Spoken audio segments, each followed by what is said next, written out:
Nos pasamos la vida con esto en la mano como si fuese una extensión de nuestro propio cuerpo. Vamos con la cabeza agacha en el metro, en el autobús, cuando paseamos por la calle, también incluso cuando estamos en una terraza con nuestros amigos, y es lo primero que vemos cuando nos levantamos y lo último que vemos cuando nos acostamos.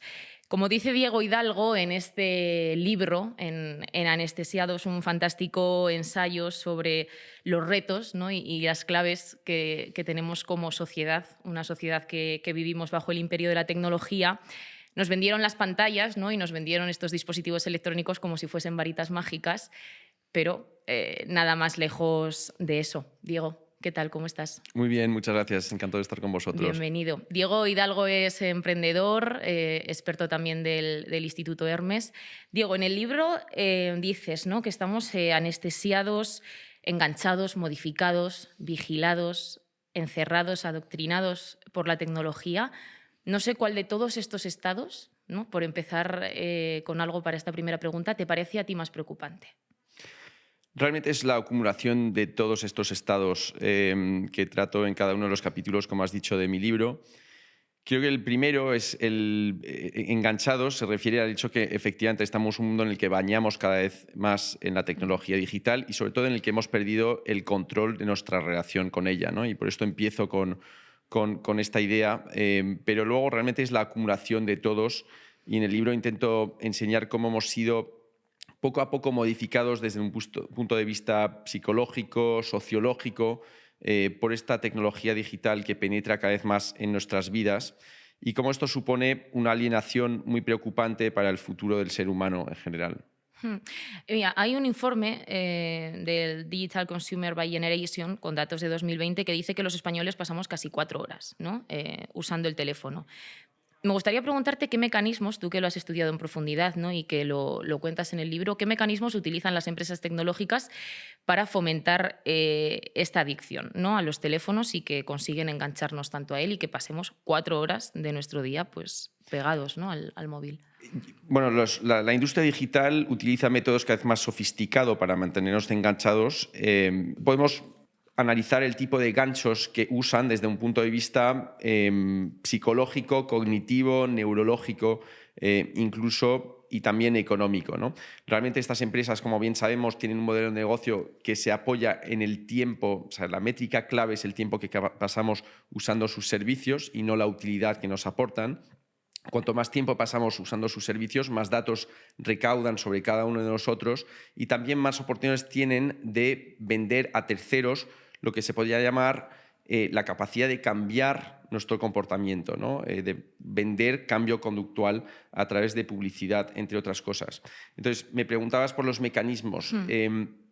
Pues, por un lado, existe todo lo evidente, las notificaciones, el hecho que muchas señales en el fondo que nos mandan funcionan de una forma muy similar a los tragaperras, a estas máquinas en las que echamos monedas y luego de forma aleatoria ganamos un premio o no. Y la industria digital ha retomado todo lo que se ha aprendido en el sector del juego, entre otros, para maximizar el número de veces que activamos este botón, que tiramos de la palanca del tragaperras para ganar un premio o no. Y saben que cuanto más aleatorio el resultado, la ganancia o la pérdida, más vamos a volver a usar este tragaperras que tenemos en nuestro bolsillo de forma constante y nos acompaña todo el tiempo, con lo cual la tentación está siempre ahí.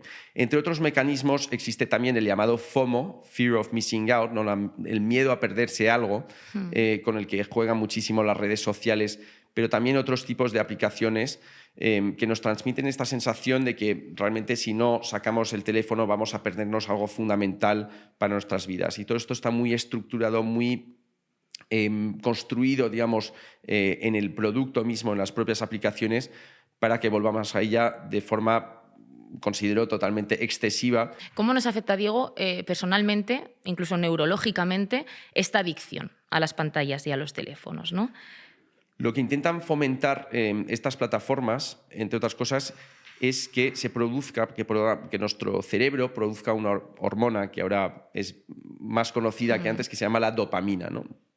En Silicon Valley existe, por ejemplo, una empresa, entre otras muchas consultoras, que se llama directamente Dopamine Labs, ¿no? Que lo que hace es ayudar a empresas digitales a maximizar esta producción de dopamina a través de sus aplicaciones. La dopamina es la hormona, como sabemos bien, que se asocia a todos los usos adictivos al tabaco, al alcohol, a las drogas en general, y que produce nuestro cerebro de tal manera que entramos en ciclos de recompensa cerebral muy acelerados. Y enseguida tenemos una sensación de falta que nos invita a volver a hacer la acción, a ejecutar la acción que nos ha llevado a producir esta dopamina inicialmente. Con lo cual entramos en unas especies de bucles que hacen que somos como cada vez más prisioneros del uso de una aplicación y queremos, como volviendo a la analogía con el juego, ¿no? Con el tragaperras,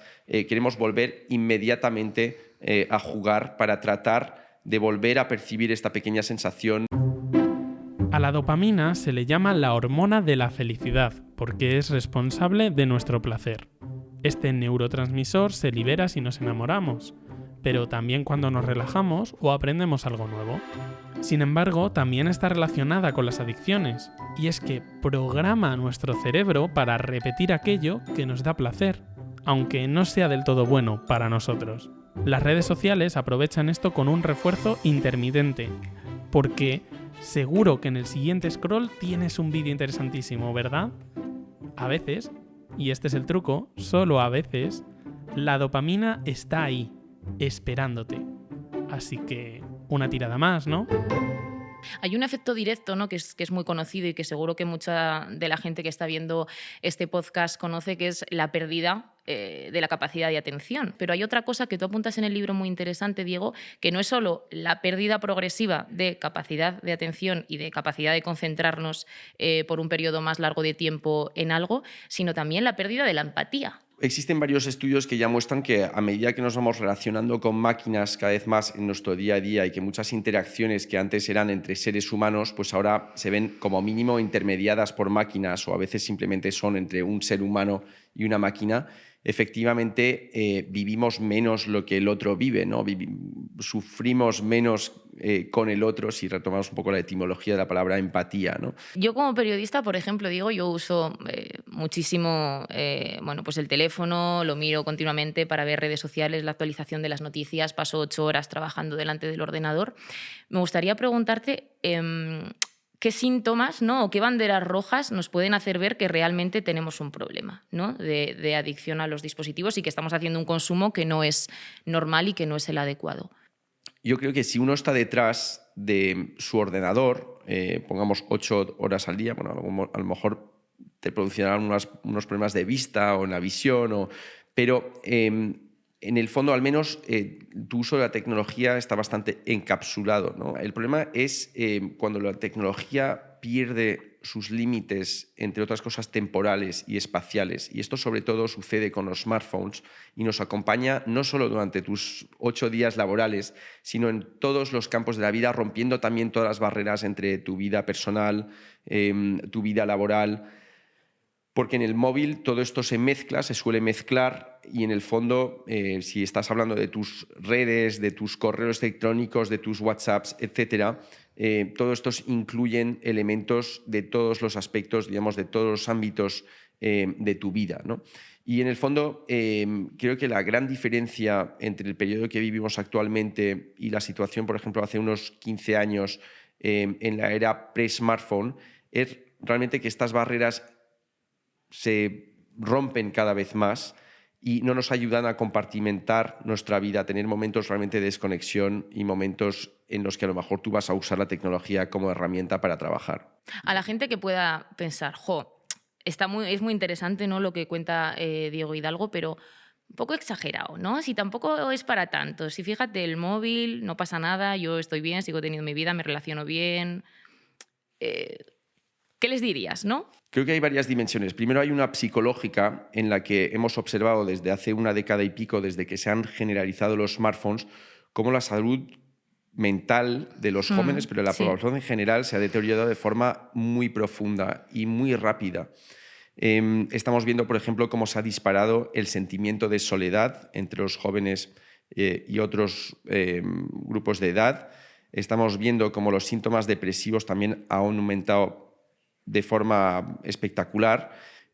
Las plataformas, las redes en las que pasamos mucho tiempo dentro de nuestro tiempo conectado, nos invitan a que nos comparemos de forma consciente, pero a veces también inconsciente, los unos con los otros, ¿no? Y el hecho de compararnos de forma constante el uno con el otro no creo que nos ayude especialmente a sentirnos feliz, sino que nos sentimos muchas veces, como decía, inconscientemente también juzgado por los demás. Claro, es un poco paradójico que se ponga el foco tanto en eso cuando en realidad la mayoría de los usuarios compartimos absolutamente todos los detalles de nuestra vida en redes sociales, ¿no? Entonces, ¿qué diferencias hay y cómo nos puede afectar también el hecho de que seamos tan abiertos y compartamos tanto de nuestra vida y de nuestra personalidad en redes sociales?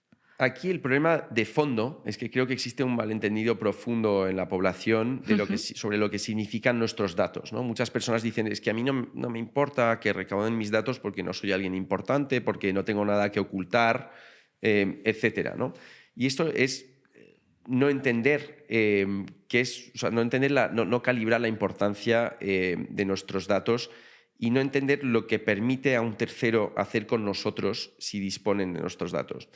Tener acceso a nuestros datos no solo es tener la llave de la puerta a nuestra casa y poder mirar con morbo lo que sucede en nuestra existencia, sino que realmente es, por así decirlo, darle la oportunidad a un tercero de tomar el control de las elecciones que vamos a hacer y de nuestro comportamiento de una forma muy sutil que muchas veces ni siquiera vamos a notar, ¿no? Las grandes plataformas, como sabemos, tienen una capacidad de recaudación de los datos abismal. Efectivamente, gran parte de estos datos que entregamos somos nosotros los que los entregamos en bandeja. Podríamos citar, por ejemplo, la geolocalización, el hecho que nada más con los datos de geolocalización se puede deducir una cantidad enorme de aspectos de nuestras vidas. Si esto se cruza con nuestros datos de búsqueda, con nuestro historial en distintos campos que también una empresa como Google que citabas es capaz de recaudar sobre cada uno de nosotros, esto le permite a las plataformas deducir en gran parte cómo pensamos y cuáles son nuestras debilidades cognitivas, estas especies de puertas traseras que cada vez uno de nosotros tenemos en nuestros cerebros y que si se acceden a ellas permiten evitar la capa racional, la parte de nuestro cerebro que es capaz de emitir un juicio, de ejercer nuestro discernimiento y de hacer que nuestras elecciones sean realmente nuestras. Si uno es capaz de evitar esta capa y acceder directamente a nuestro cerebro más impulsivo, más reptiliano, es mucho más fácil vendernos servicios, productos, pero también ideologías o todo tipo de opciones políticas, pongamos, sin que nosotros seamos capaces de filtrar racionalmente, ¿no? El problema es que muchas veces cuando está puesto, digamos, todo el esfuerzo, toda la responsabilidad en el ciudadano en cuanto a su aceptación, a su consentimiento, en cuanto al uso de sus datos, pero el propio ciudadano en su mayoría no entiende la importancia de sus datos personales, tenemos un problema al que vamos a tener que encontrar una solución y gran parte de esta solución es educar a la población para que entienda que tiene que defender sus derechos digitales defendiendo sus propios datos. Hay que hacer mucha pedagogía con eso. Exacto. En Hermes también lo estamos intentando, ¿no? Exacto. Diego, hablábamos antes, ¿no?, de la vulnerabilidad de los niños, de los jóvenes con respecto al uso de las pantallas. Comentabas tú, cada vez son mayores las tasas de depresión, de ansiedad, de suicidio, ¿no?, entre la gente joven. Es muy curioso porque, claro, vivimos en una sociedad hiperconectada, pero cada vez parece que estamos más aislados, que hay más problemas de soledad y que estamos más lejos, ¿no? No sé cómo afecta también la tecnología a la pérdida de cohesión social.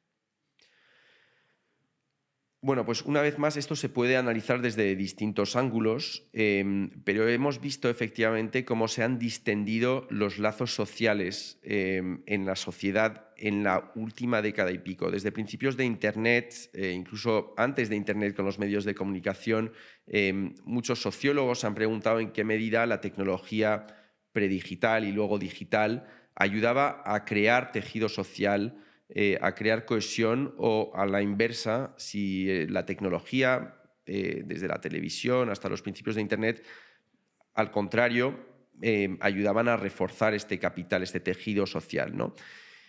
Y ha habido un debate bastante abierto, digamos, hasta el final de la década de los 2000, diría, pero en la década de 2010, con la generalización de los smartphones, parece cada vez más claro que se tiende a deteriorar el tejido social.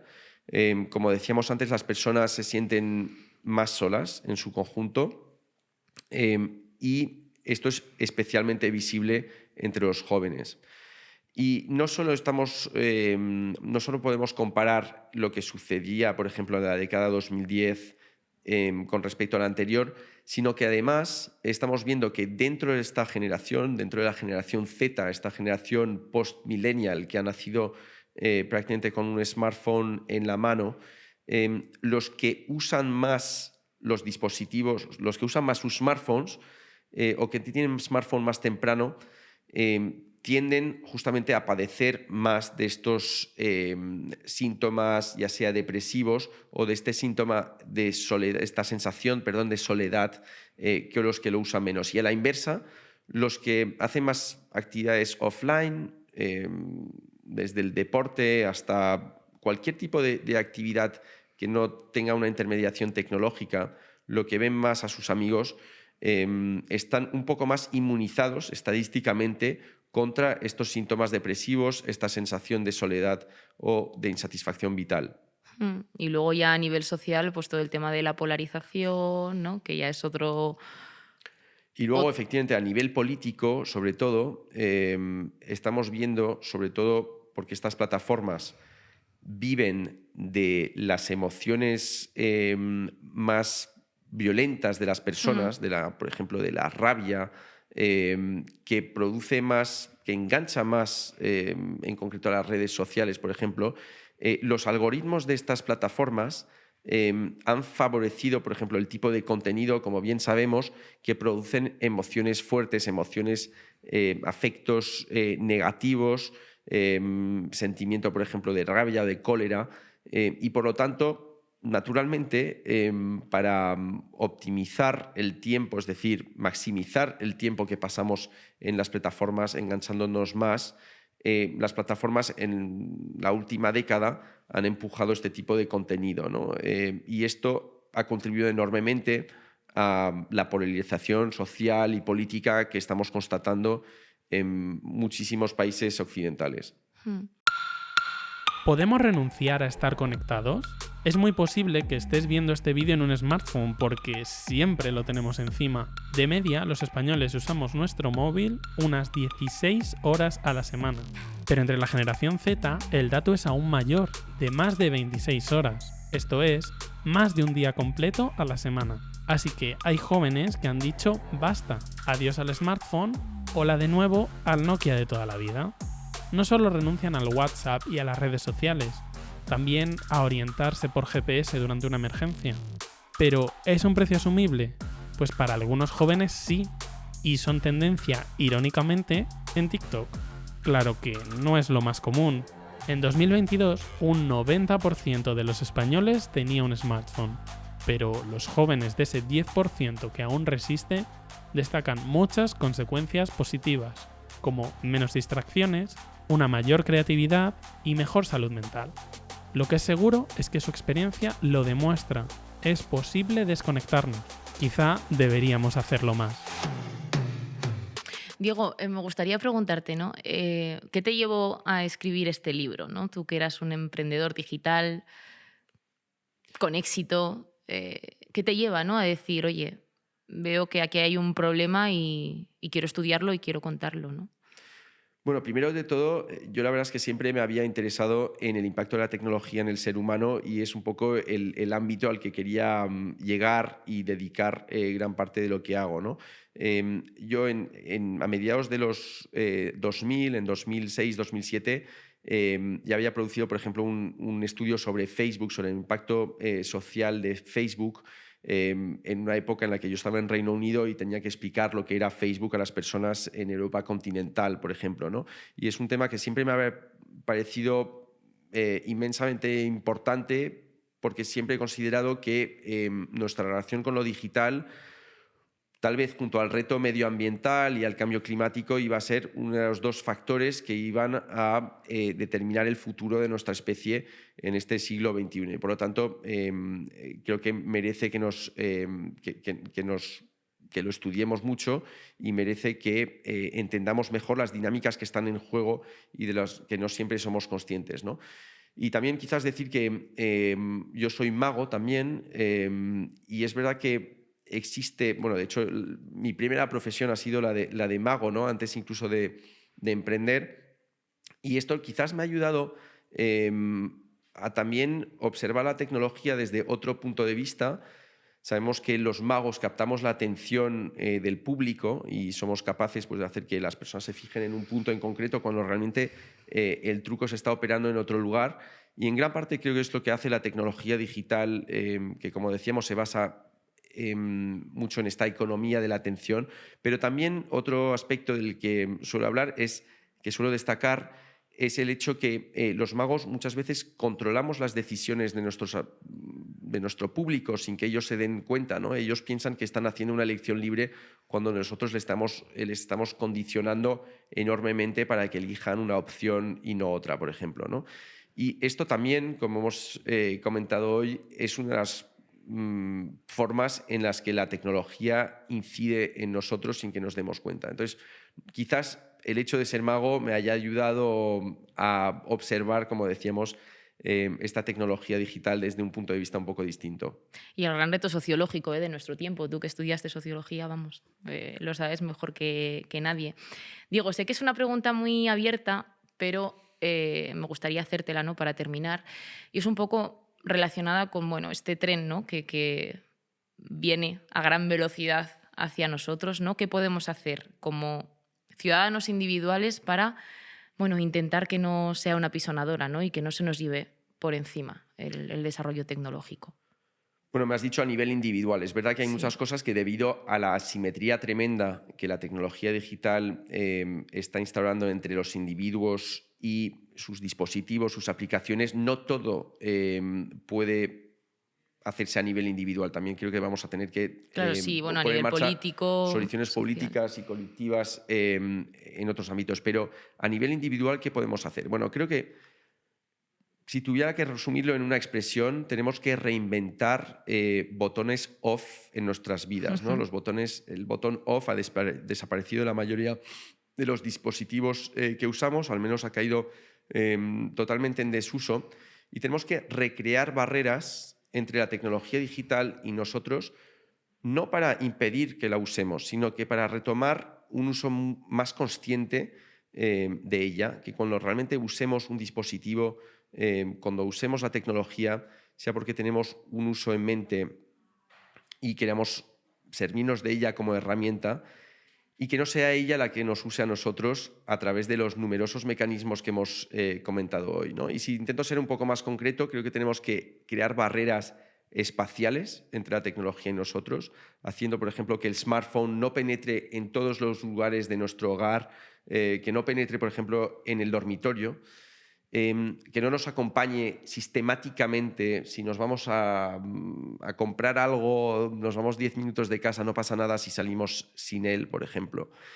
Creo que también tenemos que crear barreras temporales, que haya franjas horarias, momentos de la semana o situaciones como cuando estamos interactuando con otros, cuando estamos comiendo con un amigo, Sí. o las comidas en familia, en las que la tecnología sencillamente esté apartada del entorno en el que estamos. También, para los que sean padres, creo que es muy importante crear barreras por edad, que los niños no bañen de forma indiscriminada en la tecnología desde la edad más temprana, y existen modelos que nos ayudan a establecer estas barreras. Con lo cual, recrear todas estas barreras también por tipos de uso. No es lo mismo usar para un niño o para un adulto un tablet para tener un uso más creativo, crear algo, servirnos de ella realmente como herramienta, sin dejarnos absorber por ella, ¿no? Y Sin ser simples consumidores. Que son los propios gurús tecnológicos, que también lo cuentas en el libro, quienes restringen el uso a sus hijos, ¿no? Bill Gates o Exacto, cito Steve Jobs. La lista es conocida, pero detallo un poco cómo los propios magnates tecnológicos son los primeros en establecer estas barreras entre la tecnología y sus hijos, justamente para esto, ¿no? Para que sus hijos no se dejen absorber, sepan también aburrirse, sepan tener momentos de desconexión en los que se reencuentran con sí mismos. Sabemos que la creatividad, por ejemplo, está muy vinculada, entre otras cosas, al aburrimiento, ¿no? Si uno está siempre conectado y está acostumbrado a estar siempre alimentado sin parar por información, por imágenes, uno no da la oportunidad a su cerebro para que repose y pueda tener, por ejemplo, ideas nuevas, ¿no? Y eso la gente del sector tecnológico lo sabe mejor que nadie. Pues si te parece, Diego, le damos al botón off de este podcast y, bueno, recomendar este libro, Anestesiados, que es un ensayo pues, ameno y sobre todo muy esclarecedor de lo que tenemos por delante como sociedad. Muchísimas gracias, Diego. Muchas gracias a ti.